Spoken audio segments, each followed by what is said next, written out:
Students, electrostatics chapter में हमने charging और मेथड ऑफ चार्जिंग तक पढ़ लिया था। ठीक है, और हमें उम्मीद है कि आप लोगों को अच्छे से समझ में आ गया होगा। ठीक है, और जिन बच्चों ने अभी तक नहीं पढ़ा या चैनल को सब्सक्राइब नहीं किया है, आप लोग सब्सक्राइब कर लो, जिससे कि कोई भी वीडियो आपका कोई भी वीडियो ना छूटे। ठीक है, तो अब हमारा जो नया टॉपिक स्टार्ट होगा बेटा, वो है कूलॉम्स लॉ। कूलॉम्स लॉ बहुत इंपॉर्टेंट है और इस चैप्टर में मेजर रोल प्ले करता है। ठीक है, तो इसको हम बहुत तसल्ली से बताएंगे आपको और अच्छे से इसको समझना है, इसके हर पॉइंट को अच्छे से समझना है। ठीक है, तो ये क्या है, कूलॉम्स लॉ है। ये क्या है, लॉ है, और ये बाय एक्सपेरिमेंट मिला है। सो जैसा कि हमें बताया गया है वैसे ही हमें इसको याद करना पड़ेगा। ठीक है, तो ये लॉ क्या कहता है, पहले हम उसका स्टेटमेंट आपको बता देते हैं। ये लॉ ये कहता है कि द फोर्स ऑफ अट्रैक्शन और repulsion between 2 point charges is directly proportional to product of their magnitude and inversely proportional to square of distance between them। मतलब क्या कहता है, जैसे कि मान लीजिए हमारे पास दो चार्ज है Q1 Q2। ये दो चार्जेस हैं Q1 Q2 और इनके बीच की डिस्टेंस क्या है R। तो जो इनके बीच में फोर्स ऑफ अट्रैक्शन और रिपल्सन, तो फोर्स ऑफ अट्रैक्शन और रिपल्सन क्या होता है, इलेक्ट्रोस्टैटिक फोर्स होगा, क्योंकि चार्ज के बीच में अट्रैक्शन कब लगता है, जब अपोजिट होते हैं, और रिपल्सन कब लगता है, जब सेम टाइप के होते हैं। तो यहाँ पर ये जो फोर्स लगेगा दोनों के बीच में, उसका जो मैग्नीट्यूड है वो क्या होगा, इन दोनों चार्ज के मैग्नीट्यूड के प्रोडक्ट के डायरेक्टली प्रोपोर्शनल होगा। मतलब F is directly proportional to Q1 Q2। और जो ये फोर्स की जो है इस डिस्टेंस के स्क्वायर के इनवर्सली प्रोपोर्शनल, मतलब F is proportional to 1/r square. अब इन दोनों को अगर हम मिला दे एक साथ, तो हमारा क्या बन जाता है, force is directly proportional to Q1 Q2 by r square. ठीक है, अब इस प्रोपोर्शनलिटी कांस्टेंट को हटाने के लिए प्रोपोर्शनल कांस्टेंट लगाते हैं। प्रोपोर्शनलिटी साइन को हटाने के लिए हम क्या लगाते हैं, प्रोपोर्शनलिटी कांस्टेंट। तो ये कांस्टेंट क्या होता है, तो लगाएंगे तो ये क्या बन जाएगा, F is equal to K Q1 Q2 by R square. तो ये जो K होता है इसकी वैल्यू होती है 1/4 pi epsilon not. 1/4 pi epsilon not. जो ये एप्सिलॉन नॉट का साइन है, इसको बोलते हैं एप्सिलॉन नॉट। ये एप्सिलॉन नॉट होता है फ्री स्पेस या एयर की परमिटिविटी, एयर की परमिटिविटी या फ्री स्पेस की परमिटिविटी। ठीक है, तो ये जो K की वैल्यू आती है, ये इसकी वैल्यू आती है 9 × 10⁹ न्यूटन मीटर स्क्वायर पर कूलॉम स्क्वायर। और जो ये एप्सिलॉन नॉट की वैल्यू होती है, ये होती है 8.85 × 10⁻⁻12 कूलॉम स्क्वायर पर न्यूटन मीटर स्क्वायर। ठीक है, ये एप्सिलॉन नॉट की वैल्यू है। अब ये हमारी क्या होती है, हमने बता दिया, ये क्या होती है, परमिटिविटी ऑफ फ्री स्पेस और एयर। ये होती है परमिटिविटी ऑफ फ्री स्पेस और एयर। अब कूलॉम्स लॉ से रिगार्डिंग कुछ इंपॉर्टेंट पॉइंट्स हम आपको बता रहे हैं जो आपको याद रखना पड़ेगा। ठीक है, तो पहला जो पॉइंट है हमारा, ये है Coulomb's law applicable only for point charge. Coulomb's law किसके लिए एप्लीकेबल है, ओनली फॉर पॉइंट चार्ज। ठीक है, दूसरा हमारा है the force acting along the line joining them. मतलब जो फोर्स इन पर लगता है वो इन दोनों को ज्वाइन करने वाली लाइन के अलोंग लगता है। मतलब line of action of force along the line joining them. तो जो फोर्स हमारा लगेगा वो क्या होगा, इन दोनों को ज्वाइन करने वाली लाइन के अलोंग होगा। ठीक है, और ये सब क्या होते हैं, electrostatic forces are central force. मतलब इनके सेंटर से पास करेंगे, इन दोनों को ज्वाइन करने वाली लाइन के सेंटर से पास करेंगे। तो electrostatic forces are central force. अगला हमें याद रखना है, electrostatic force are conservative force. Conservative force होते हैं मतलब work done in close path is zero. Electrostatic field में या work done by electrostatic force in close path is zero. अब पांचवा पॉइंट हमारा है, ठीक है, जैसे कि मान लीजिए हमने अभी जो बताया था फोर्स का मैग्नीट्यूड कितना होता है F एयर में, इसको हमने लिख दिया एयर में। अगर मान लीजिए Q1 Q2 पहले क्या रख रहे हैं, R डिस्टेंस पर एयर में रखे हुए हैं, दो चार पॉइंट चार्जेस हैं Q1 Q2, वो R डिस्टेंस पर एयर में रखे हैं, तो ये फोर्स कितना लगेगा, इसको हम एयर से रिप्रेजेंट करें, F air is equal to होगा 1/4πε0 Q1 Q2 by R square. इसको इक्वेशन 1 मान लो।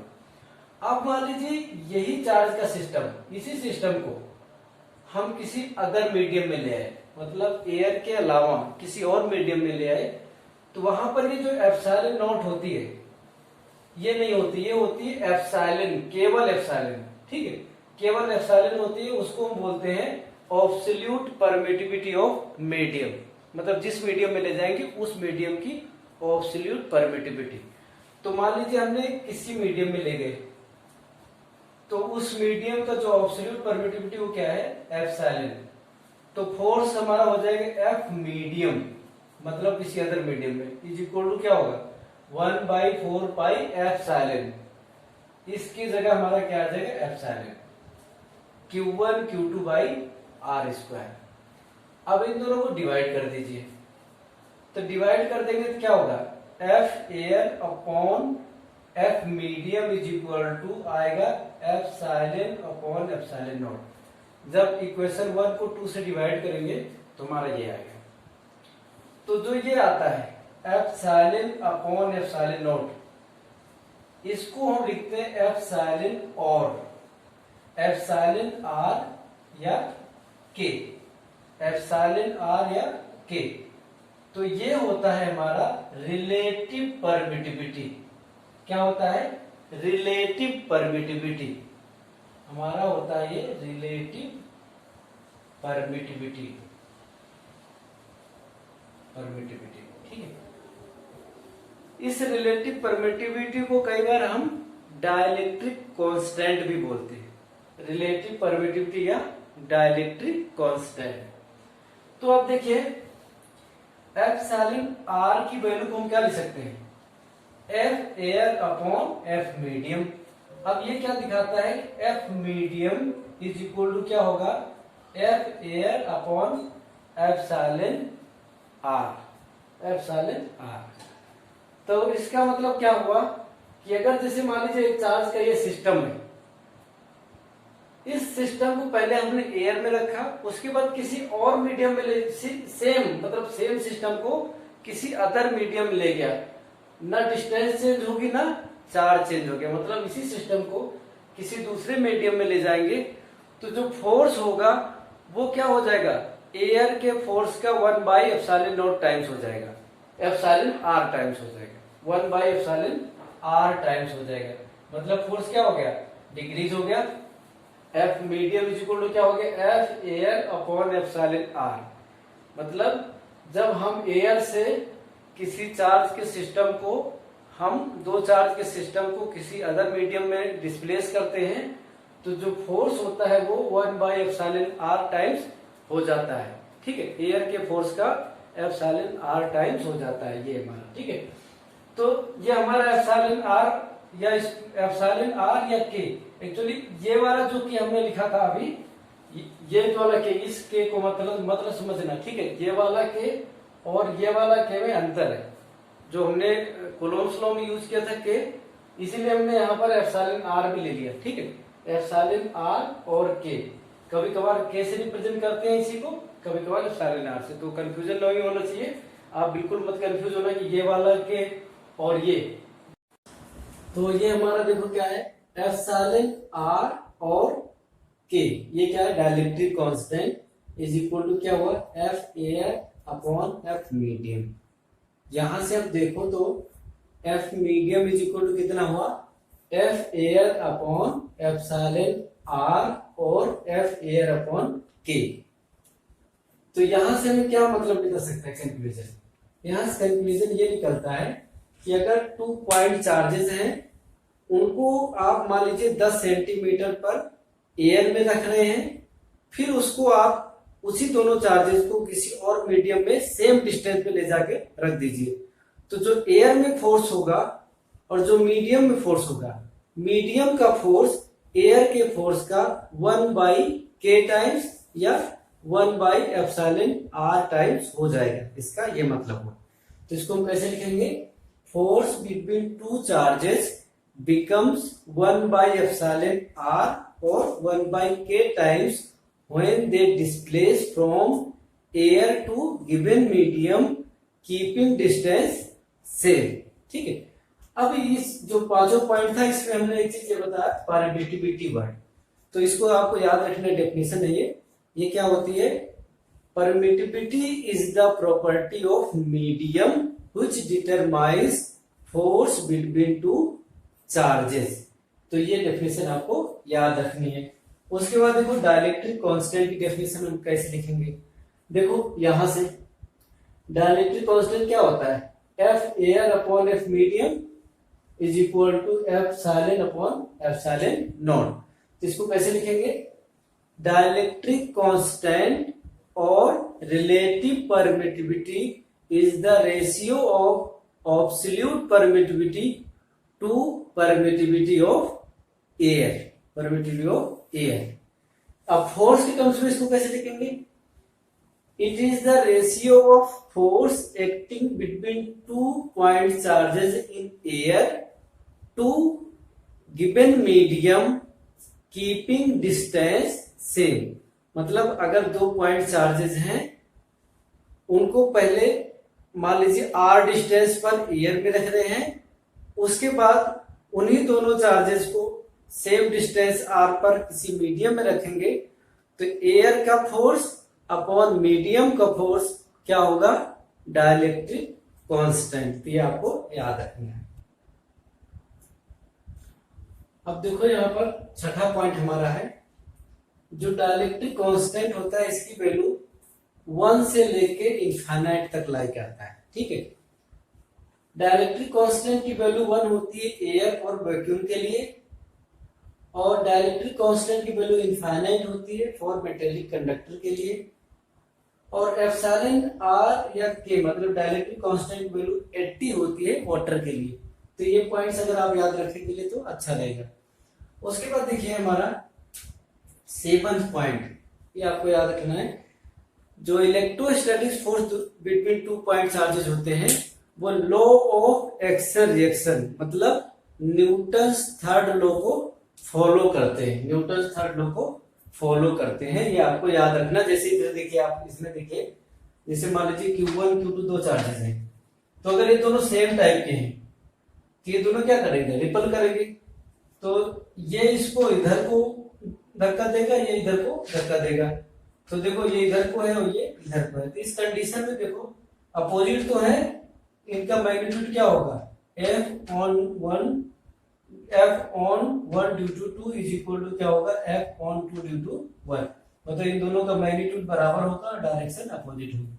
अगर ये दोनों अपोजिट चार्ज होते, यहाँ तो लाइक की बात हो गई, ये अपोजिट होते तो क्या करते, अट्रैक्ट करते तो ये वाला इधर को खींचता, ये वाला इधर को खींचता। तो इस कंडीशन में भी क्या होगा, इनकी डायरेक्शन अपोजिट होगी और मैग्नीट्यूड क्या होगा, सेम होगा। यहां पर मतलब एक्शन रिएक्शन को क्या करेंगे, फॉलो करेंगे। तो ये कूलॉम्स लॉ पे हमने लगभग 6-7 इंपॉर्टेंट पॉइंट बताए जो आपको याद रखना है। ठीक है, अब हमें एक क्वेश्चन करना है, ये क्वेश्चन भी बहुत इंपॉर्टेंट है।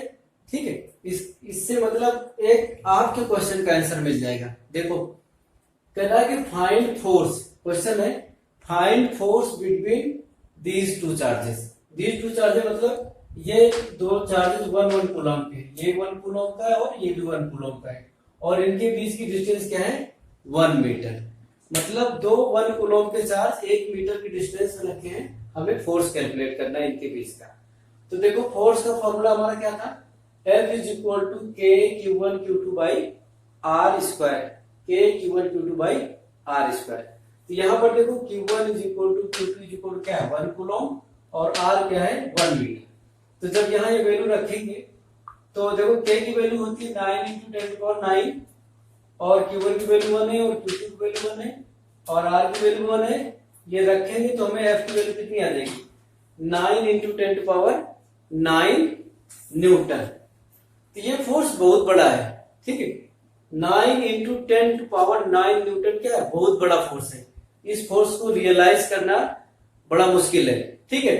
तो ये जो फोर्स है बहुत, इसका मतलब क्या हुआ कि 1 कूलम चार्ज जो होता है बहुत बड़ा चार्ज होता है और इसको रियलाइज करना मुश्किल होता है। इसलिए हम जनरली चार्जेस को माइक्रो कूलम में यूज करते हैं। तो आप देखोगे मैक्सिमम क्वेश्चन में माइक्रो कूलम में आपको चार्ज दिया रहेगा, तो आपके मन में यह सवाल उठ सकता है कि चार्जेस माइक्रो कूलम में ही जनरली क्यों मिलते हैं। ऐसा इसलिए होता है क्योंकि 1 coulomb charge is very large charge to realise in nature. तो ये आपको याद रखना है इस पॉइंट को। अब एक और बहुत इंपॉर्टेंट क्वेश्चन आप लोग करेंगे, कह रहा है कि find minimum possible force, find minimum possible force acting between 2 point charges kept at a distance of 1 metre. कह रहा है मतलब 1 मीटर डिस्टेंस पर रखे हुए 2 पॉइंट चार्जेस के बीच का मिनिमम पॉसिबल फोर्स निकालो, ठीक है। तो देखो फोर्स का फॉर्मूला हमारे पास क्या होता है, K इज इक्वल टू के Q1 Q2 by R square. आर की वैल्यू हमारी क्या है 1। तो देखो Q1 Q2 यहाँ पर सबसे छोटे चार्ज हमारे पास कौन क्या पॉसिबल है, सबसे छोटा चार्ज होता है चार्ज ऑन इलेक्ट्रॉन जो हम ले सकते हैं। तो यहाँ पर इसका मतलब Q1 को भी हम इलेक्ट्रॉन के चार्ज के बराबर ले सकते हैं और Q2 को भी इलेक्ट्रॉन के चार्ज के बराबर ले सकते हैं, इससे छोटा चार्ज होता ही नहीं, ठीक है। तो ये चार्ज ले लेंगे, K की वैल्यू तो कांस्टेंट है ये, यहाँ पर रखिए। तो क्या होगा F is equal to 9 into 10⁹ Q1 क्या हो जाएगा E, Q2 क्या हो जाएगा E। E की वैल्यू हमारी क्या होती है 1.6 इंटू 10⁻90। जब इस चीज को सॉल्व करेंगे तो हमारा क्या आ जाएगा 23.04 इंटू 10⁻29 न्यूटन। इतना मिनिमम पॉसिबल फोर्स हो सकता है। अब एक क्वेश्चन हमारे सामने ये है, find force between these 2 charges. एक 5 माइक्रो कूलम चार्ज है, एक 10 माइक्रो कूलम चार्ज है और इनके बीच की डिस्टेंस क्या है 5 सेंटीमीटर। हमें इनके बीच का फोर्स निकालना है। तो देखो इसको हम Q1 मान लेते हैं, इसको Q2 मान लेते हैं, ये R हो जाएगा, ठीक है। अभी हम बेसिक क्वेश्चन करेंगे, ठीक है। तो यहाँ पर देखो Q1 इज इक्वल टू हमारा कितना हो जाएगा 5 माइक्रो कूलम, इसको कूलम में कन्वर्ट कर देंगे, कितना हो जाएगा ये। और Q2 हमारा कितना हो जाएगा 10 इंटू 10⁻⁻6 कूलम। और R इज इक्वल टू इसको हम क्या कन्वर्ट करेंगे मीटर में कन्वर्ट करेंगे तो आ जाएगा 0.0 मीटर, 0.05 मीटर, 0.05 मीटर आ जाएगा, ठीक। अब इसको रख दीजिए। F इज इक्वल टू क्या होता है K Q1 Q2 by R square. तो यहां पर देखो F इज इक्वल टू हो जाएगा K की वैल्यू कितनी होती है 9 इंटू 9 इंटू 10⁻9। Q1 की वैल्यू क्या है 5 इंटू 10⁻6। Q2 की वैल्यू क्या है 10 इंटू 10⁻6। ये रख दिया अपॉन R को हम ऐसे लिख सकते हैं 5 इंटू 10⁻2। अब इसका स्क्वायर जब करेंगे तो कितना आएगा 5 इंटू 5 इंटू 10⁻4 ये आ जाएगा। अब इसको सॉल्व करेंगे, ये वाला 5 तो कट जाएगा, इस 5 से इसको काटेंगे तो कितना आ गया 2, ये होगा 9 2 18।